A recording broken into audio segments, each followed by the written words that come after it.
Oke, shalom. Terima kasih sudah klik video ini. Saya Gabar Barnabas Kawet. Selamat datang di channel Irene Ministry Official. Irene adalah kata dalam bahasa Yunani. Kata ini berapa kali muncul dalam Alkitab Perjanjian Baru. Dalam bahasa Indonesia, kata Irene ini artinya adalah damai sejahtera. Harapan kami melalui video-video yang kami upload di channel ini dapat membuat kita semakin hari semakin sadar bahwa tidak ada damai sejahtera yang tetap di luar Yesus. Hanya Yesus yang dapat memberikan damai sejahtera, yang dapat menghadirkan damai sejahtera dalam kehidupan kita. Ada begitu banyak orang yang hebat dalam mencari uang, tapi tidak ada damai sejahtera dalam keluarga, tidak ada damai sejahtera dalam komunitas. Dan saat ini saudara sudah hadir bersama dengan saya seorang muda yang sangat luar biasa, yang akan menceritakan satu cerita yang sangat saya percaya dapat memberkati setiap kita, dapat membuat kita semakin sadar bahwa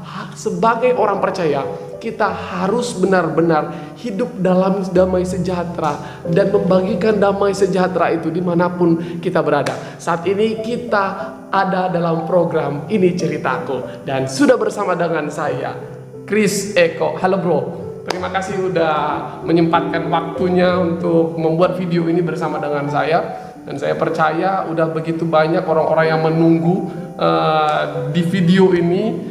Siapakah dikau ini gitu ya. Buat yang penasaran Instagramnya apa, komen di bawah. Dan buat yang mau tanya-tanya dia nanti bisa langsung DM aja. Oke bro, silakan bro. Shalom, perkenalkan nama saya Chris Eko Siswanto. Saya berasal dari Tangerang.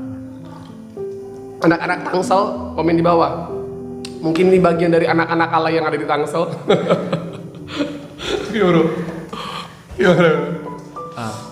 Puji nama Tuhan, saya merasakan kebaikan Tuhan dari sepanjang kehidupan saya, mulai dari bayi sampai sebesar ini. Dan ini memang suatu rencana Tuhan untuk memanggil saya untuk menjadi seorang hamba Tuhan. Amin. Saudara yang dikasih Tuhan, saya akan bercerita bagaimana kehidupan saya dari masa kecil sampai pada saat ini. Kebaikan Tuhan yang saya rasakan sangat luar biasa, di mana saya terlahir dari keluarga yang broken home ini. Saya merasakan bahwa terlahir dari keluarga broken home adalah memang sangat sulit untuk menjalani kehidupan, di mana saya ditinggalkan oleh orang tua laki-laki sejak masih bayi, di umur sekitaran 2 bulan. Waktu itu mama saya cerita. Dan bapak saya ini bukan dari Kristen, melainkan dari agama sebelah. Tapi saya merasakan bahwa kebaikan Tuhan dalam kehidupan saya sangat luar biasa, di mana Dia memelihara, Dia merawat saya dalam pertumbuhan saya secara jasmani, dalam suatu berkat yang terus dilimpahkan kepada keluarga kami. Demikian waktu sekitaran saya umur 5 tahun, mama saya menikah lagi. Mama saya menikah lagi dengan satu laki-laki. Tetapi laki-laki ini yang membantu saya untuk bertumbuh pada saat ini, di mana dia menunjukkan rasa kasih bapaknya ini. Jadi ketika saya dilahirkan dari keluarga yang broken home, saya tidak merasakan bahwa tidak ada kasih sayang dari seorang laki-laki, seorang ayah. Tapi saya merasakan juga dari ayah tiri saya. Dia memberikan kasih sayang kepada saya yang sungguh luar biasa menurut saya. Nah, saudara yang dikasih Tuhan, saya merasakan sungguh luar biasa karena sudah diperkenalkan dengan suatu laki-laki yang benar-benar bertanggung jawab, walaupun bapak tiri itu Jadi teladannya. di mana dia bekerja keras untuk menghidupi saya pada saat itu. Karena kami dari dua anak, adik saya ada perempuan, tapi saya sudah dibesarkan melalui orang tua bapak tiri saya ini. Dia selalu memberkati saya, dia selalu mencukupkan apa yang menjadi kebutuhan saya. Tapi puji Tuhan, dia tidak pernah menyentuh saya, bahkan dia tidak pernah memukul saya gitu. Tapi kalau kita lihat bapak tiri seperti ini, kadang-kadang ada yang bisa sampai pencabulan kepada anak-anaknya gitu kan. Tapi puji Tuhan lah, dimana orang tua bapak tiri saya ini tidak pernah berbuat semena-mena kepada saya, karena dia mencintai mama saya, makanya dia menjaga juga anaknya gitu.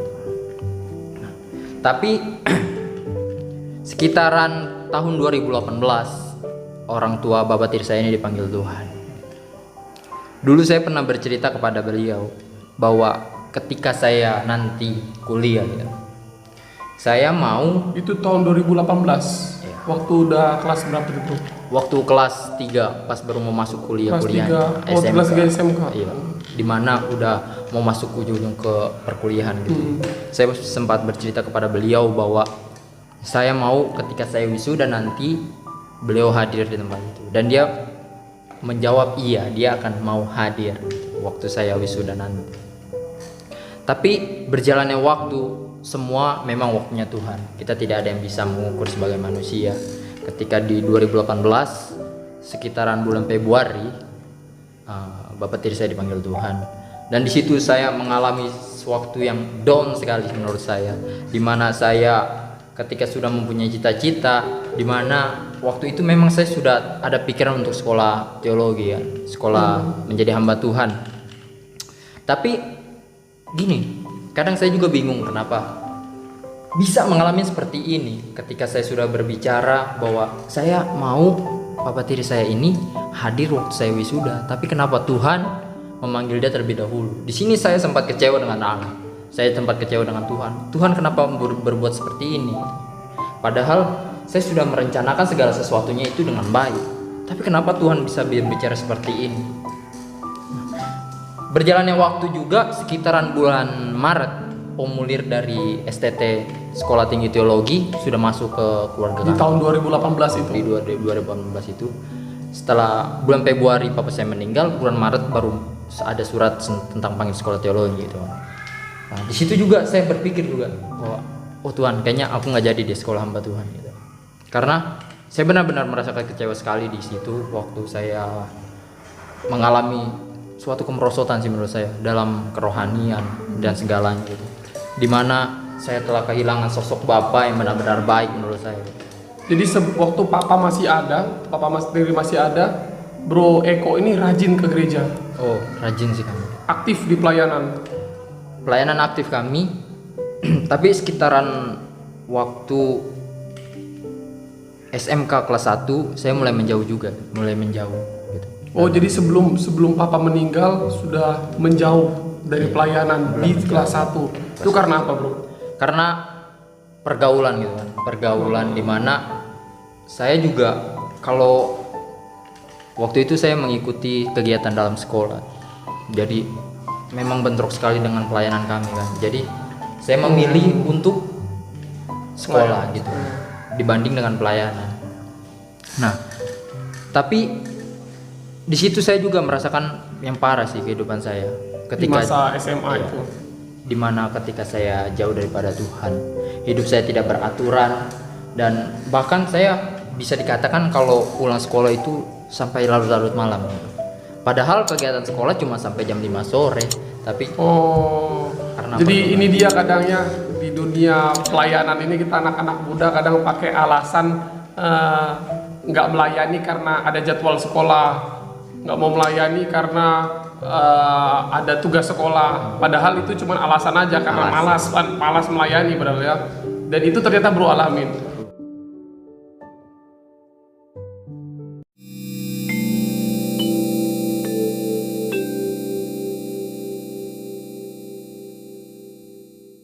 karena Jadi ini dia kadangnya di dunia pelayanan ini kita anak-anak muda kadang pakai alasan nggak melayani karena ada jadwal sekolah, nggak mau melayani karena ada tugas sekolah. Padahal itu cuma alasan aja karena malas melayani padahal ya. Dan itu ternyata Bro alamin. Nah, kemudian gimana lagi, Bro? Terus memang waktu ketika saya jauh dari Tuhan, saya merasakan kayak hidup saya ini nggak berarti juga sih. Karena saya juga kadang suka minum minuman miras gitu. Saya pernah minum itu. Terus saya juga pernah pakai kayak obat yang buat anjing itu. Saya pernah minum itu, dan ketika saya bangun itu kayak langsung gelap gitu kan, gelap. Saya rasakan itu juga. Tapi waktu kelas 2 SMK ini yang mulai menumbuhkan kerohanian juga. Saya merasakan bahwa ada rasanya atau dorongan dari Batin dari hati. dari hati gitu. Dimana waktu itu di gereja kami ada namanya acara Warrior Camp. Di situ saya mempelajari banyak sekali hal, dan di situ juga yang membuat saya terdorong sedikit untuk belajar berubah gitu. Waktu saya mengikuti kegiatan ini dilakukan selama 3 hari dan ada komandan-komandannya, dan di situ saya merasakan bahwa bagaimana susahnya dalam bidang melayani gitu kan, dimana kita diuji mengelilingi kayak pos-pos gitu untuk dapat cerita bagaimana kebaikan. Ini kegiatan gereja bukan kegiatan sekolah bro ya. gereja. Nah, di situ juga akhirnya saya mempunyai kerinduan mau melayani. Waktu sekitar kelas 2 SMK itu saya rindu untuk melayani Tuhan. Untuk melayani kembali lebih tepatnya ya.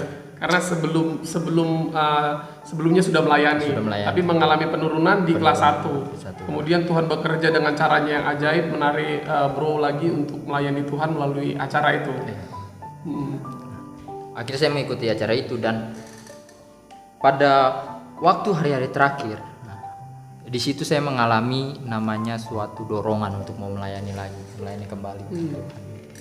Dan saya, puji Tuhan, saya mulai mau melayani lagi. Saya kembali ke gereja, saya beribadah setiap minggu, bahkan setiap ada kegiatan di gereja saya ikuti. Dan rencana Tuhan sangat luar biasa sih. Ketika waktu kelas 2 SMK juga kami pernah mengalami suatu kemerosotan dalam ekonomi, dimana sampai SPP uang sekolah saya itu tidak dibayar gitu. Nah, dan itu saya alami sampai saya beberapa kali dipanggil di sekolah gitu, karena nggak bayaran. Tapi puji Tuhan, dengan caranya Tuhan, Dia menyuruh saya kembali untuk melayani Dia. Nah, di situ juga saya menemukan dengan sosok seorang yang mau mengasuh kehidupan saya gitu, untuk mendorong juga dalam Orang tua rohani gitu ya. mendorong juga dalam segala kecukupan sih buat Secara kehidupan. finansial. Tapi itu papa masih ada waktu itu ya. Papa masih ada, dan Karena di kelas 2 ya. iya, dan waktu itu juga papa saya sudah tidak tinggal bareng sama kami karena papa saya kerja di Jakarta kan. Papa saya kerja di Jakarta, Kalian di Tangerang. kami di Tangerang. Di situ kami udah tidak bersama gitu. Tapi Namun tetap membangun komunikasi yang baik dengan orang dengan tua, orang tua. pasti. Nah, tapi berjalannya waktu gitu kan, Tuhan pakai seseorang ini, bagaimana Dia melengkapi saya, Dia mensupport saya untuk melayani Tuhan. Akhirnya Dia selalu cukupkan apa yang menjadi kebutuhan saya. Dan pada saat itu juga uang sekolah saya nggak tahu gitu kan, kayak bingung juga, kayak tiba-tiba kok ada yang bayar uang sekolah saya, padahal saya nggak ada pemikiran bahwa pasti kayak nggak bakal lulus 2 SMK nih, karena orang udah nggak ada dana kan dari orang tua kan. Tapi dengan caranya Tuhan kayak nggak bisa dipandang dari mata sih, kayak kerjanya Tuhan itu sangat luar biasa menurut saya. Dari sini saya melihat kalau kita melayani Tuhan, itu yang akan mencukupkan kita bukan kerja keras kita, tapi Tuhan sendiri, ya kan? Waktu Bro Eko kembali lagi melayani Tuhan, nggak dapat, tiba-tiba mengalami penerosotan ekonomi di keluarga, nggak bisa bayar uang SPP, tapi Tuhan bekerja. Tuhan kirimkan orang tua rohani untuk mencukupkan segala kebutuhan. Saya melihat di sini luar biasa sekali kalau kita betul-betul mau melayani Tuhan, Tuhan yang akan mencukupkan kita. Oke bro, ini saya masih penasaran dengan sudah melayani Tuhan, sudah dikirimkan Tuhan orang tua rohani, tapi ngalami kekecewaan dengan Tuhan di kelas 3 ternyata kan? Iya. Jadi kayak bagaimana itu bisa terjadi gitu bro? Waktu orang tua meninggal, orang tua tiri meninggal, mengalami kekecewaan dengan Tuhan. Jadi waktu bro mengalami kekecewaan dengan Tuhan itu, bro masih melayani apa enggak? Masih melayani di gereja apa enggak? Atau kembali lagi menjauh dengan Tuhan dengan tidak mau sekolah teologi lagi? Gimana? Waktu saya mengalami seperti itu, kemerosotan gitu kan, ketika orang tua saya meninggal, saya sempat menjauh, cuman beberapa hari doang sama Tuhan gitu kan. nggak mau melayani dulu, berhenti sekitaran 1 minggu. Sampai menolak brosur dari STT itu ya. Tapi di mana ada yang saya bilang tadi, orang tua saya mendorong saya, mensupport saya untuk mau melayani Tuhan. Akhirnya ya sudah, mungkin memang caranya Tuhan gitu kan.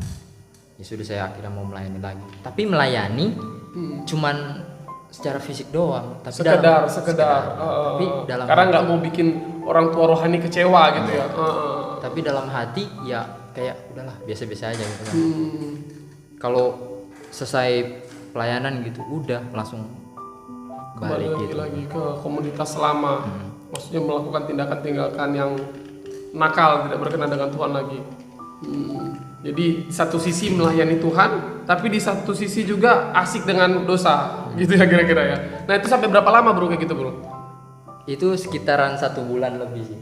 1 bulan. Iya, Karena kecewa orang tua tiri tadi meninggal, tapi tetap melayani karena nggak mau bikin orang tua rohani kecewa gitu ya.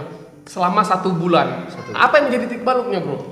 Yang menjadi akhirnya bro sadar, oh aku udah salah ini, aku nggak bisa terus kayak gini. Apa yang membuat bro sadar?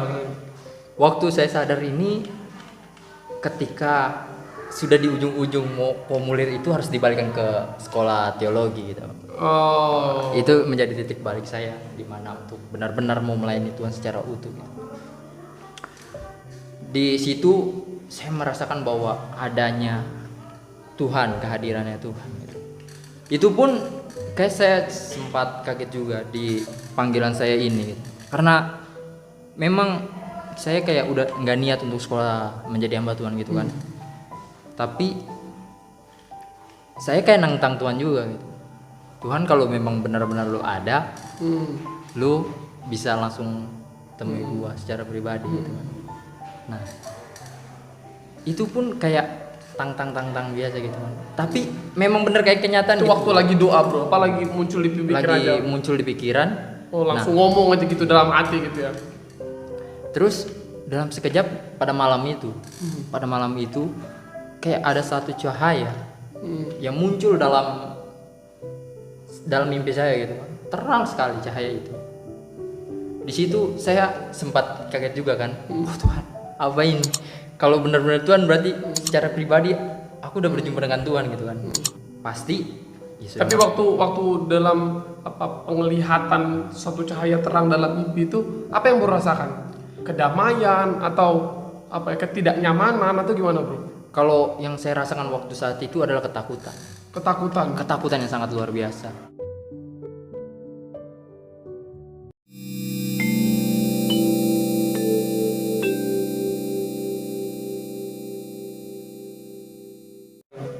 Waktu saya sadar ini ketika sudah di ujung-ujung mau formulir itu harus dibalikan ke sekolah teologi gitu.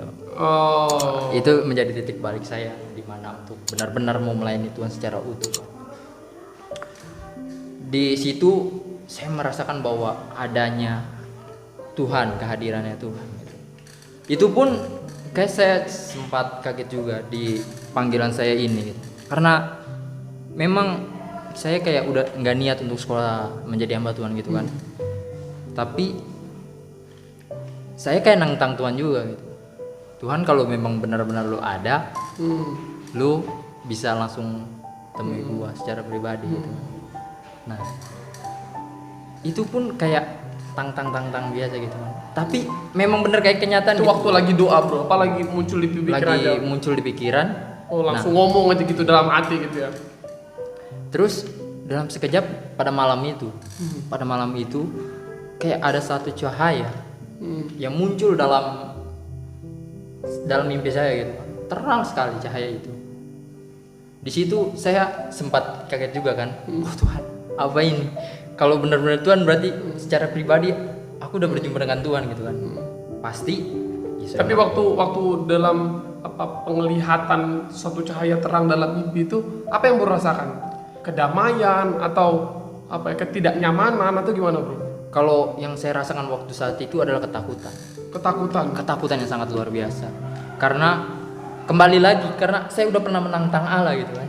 Berarti otomatis. Oh jadi yang membuat takut itu karena teringat tantangan itu, Iya. bukan karena apa momen itu sebenarnya ya.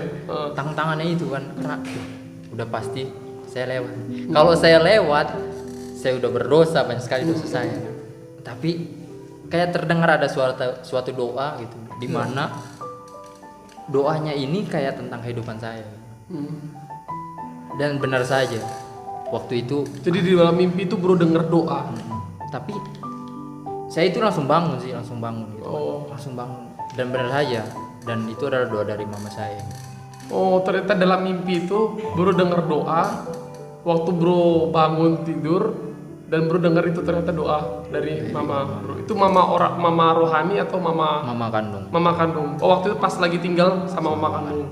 Papa lagi ada di Jakarta. Oke. Akhirnya. Oh, saya- papa setelah itu Papa udah meninggal. Udah meninggal. meninggal, ya. Sorry ya.